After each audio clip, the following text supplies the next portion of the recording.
Hi everyone. The Oliver Lyttleton Constitution of 1954 marks a pivotal moment in Nigeria's journey toward independence. It introduced a federal system, restructuring the country's governance and setting a stage for regional autonomy that would eventually lead to independence. In this presentation, we will explore the key provisions of the Lyttleton Constitution, the Nigerian leaders who played crucial roles in its formulation, and how it led to groundwork for eventual dismantling of British colonial rule in Nigeria.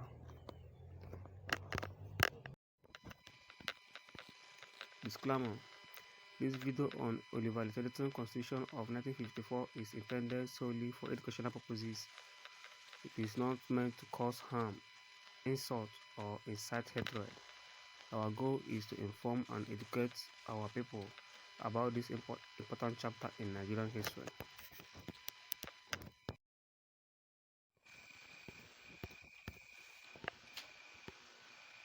The Lyttleton Constitution of 1954, the interpretation and impact.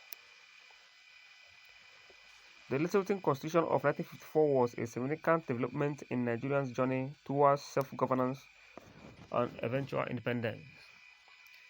Named after Oliver Lyttleton, the British Secretary of State for the colonies, this constitution marked a shift toward a federal system in Nigeria, laying the groundwork for political structure that would lead to independence in 1960.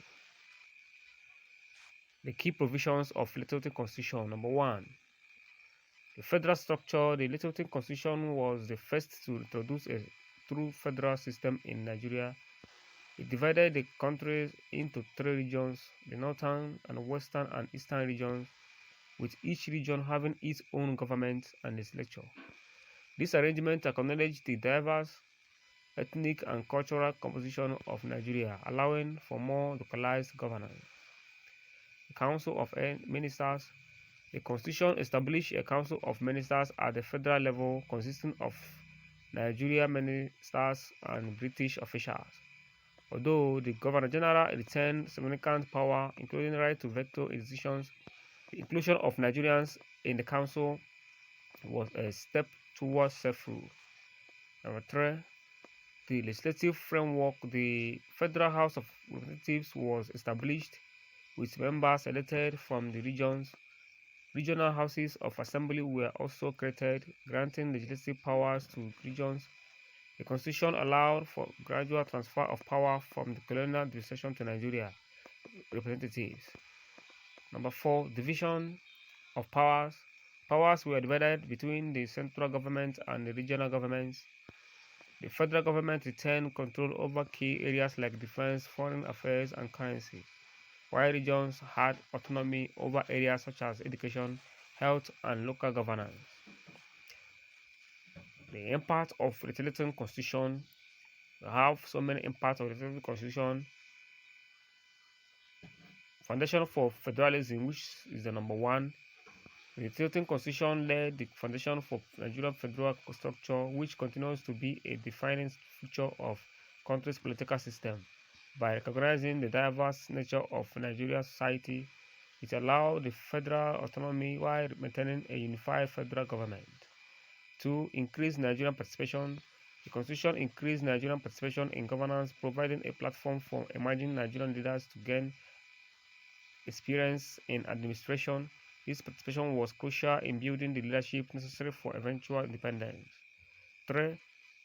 Precursor to independence. While the Lyttleton Constitution did not grant full independence, it was a significant step toward self-governance. It set stage for the 1957 and 1959 Constitutional Conference that ultimately led to Nigeria's independence in 1960.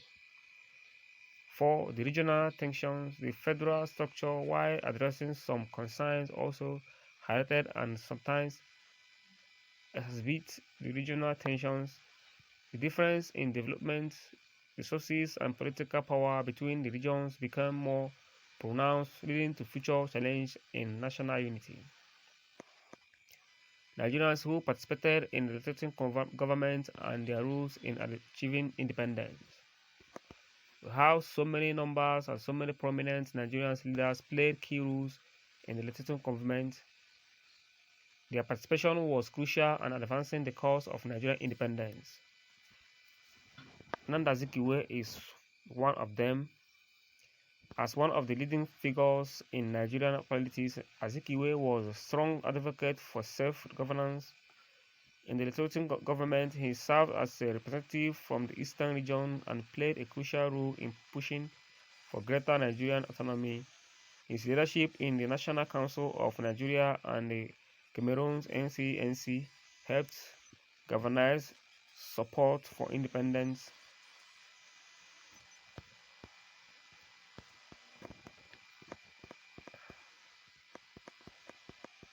Number 2, Obafemi Awolowo, representing the Western region. Awolowo was another key figure in the Lyttleton government. He was instrumental in advocating for federalism and regional autonomy, which were central to the Lyttleton Constitution. Awolowo's efforts in education and infrastructure development in the Western region also laid the groundwork for more self-reliance in Nigeria. Among Bello, the Sultan of Sokoto and Premier of the Northern region, Bello played a significant role in the Lyttleton government. He was a staunch defender of the interests of the Northern region and worked to ensure that the region had a strong voice in the federal structure. Bello's leadership was vital in maintaining regional stability during the transition to independence. 4.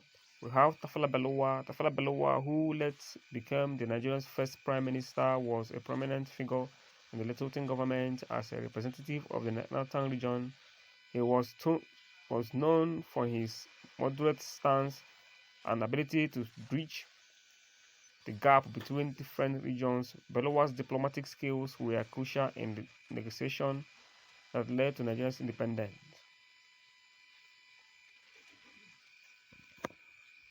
The role of the Lyttleton government in maintaining British rule.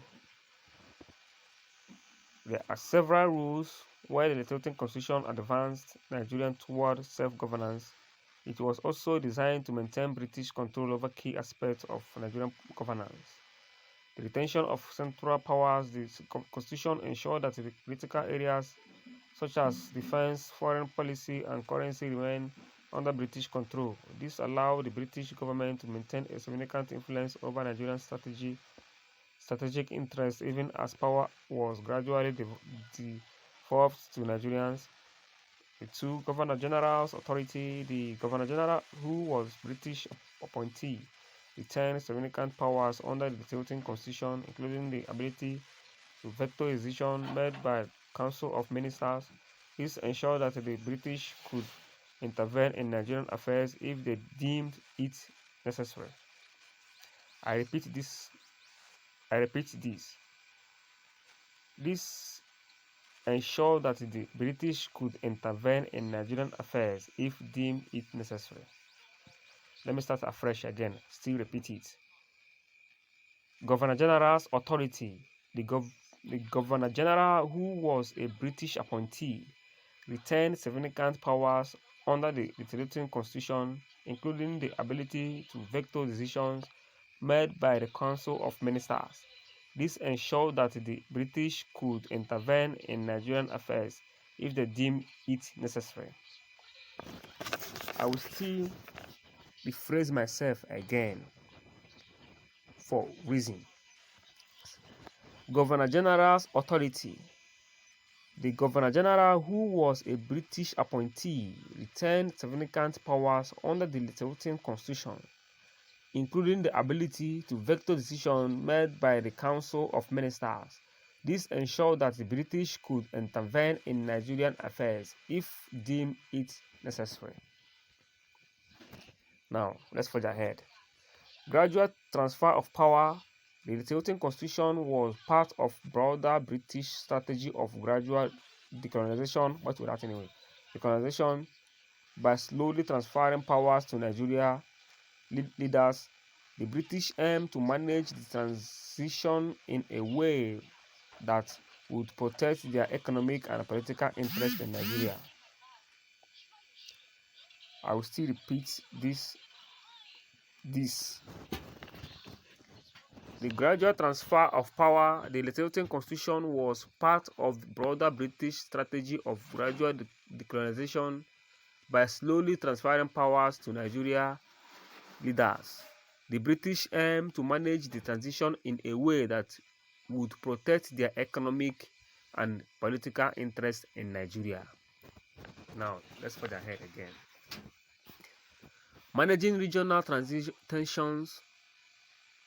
The British used the federal structure to manage regional tensions and prevent any single region from dominating the others. This approach allowed the British to maintain control by balancing the power dynamics between the regions. The Federal House of Representatives under the Lyttleton Constitution included members elected from the various regions. Some of the notable representatives were Fumilayo Ransom Kuti, a prominent women rights activist. Ransom Kuti was among the first women to be involved in Nigerian politics. Although she was not a member of the central government, her advocacy work influenced many of the policies discussed in the parliament. Anthony Anaharo was a prominent nationalist and played a key role in the push for Nigerian independence. He is best known for moving the motion for Nigerian independence in 1953, which laid the groundwork for subsequent parliament discussion under the Lyttleton Constitution. Michael Okpara was a member of the Eastern Region's House of Assembly and later became Premier after Azikiwe. He was known for his focus on agriculture and economic development in the Eastern region. He rose in advancing independence. The Nigerians who participated in Lyttleton government and parliamentary process played crucial roles in Nigeria's journey to independence. Advocacy for self-governance. These leaders used their position to advocate for the greater autonomy and self-governance, laying the groundwork for subsequent constitutional reforms that led to independence in 1960. Building political structures. By participating in the government and regional parliaments, they helped to build the political structures that would become the foundation of Nigerian post-independent government. The experience gained by these leaders in Lyttleton government enabled them to effectively negotiate Nigeria's independence, ensuring a peaceful transition from colonial rule to self-governance. The role of Lyttleton government in maintaining British rule. While these Nigerian leaders were pushing for independence, the Lyttleton Constitution also ensured that the British interests were protected. The Governor General, who was a British appointee, retained significant powers and key areas like defense and foreign affairs remained under British control. This dual approach allowed the British to manage the transition carefully, ensuring that their strategic interests were maintained until full independence was granted in 1960. In conclusion, understanding the history and impact of the Oliver Lyttleton Constitution of 1954 is crucial for appreciating Nigeria's journey toward independence. We hope this information has been enlightening and encourages further exploration of our shared heritage.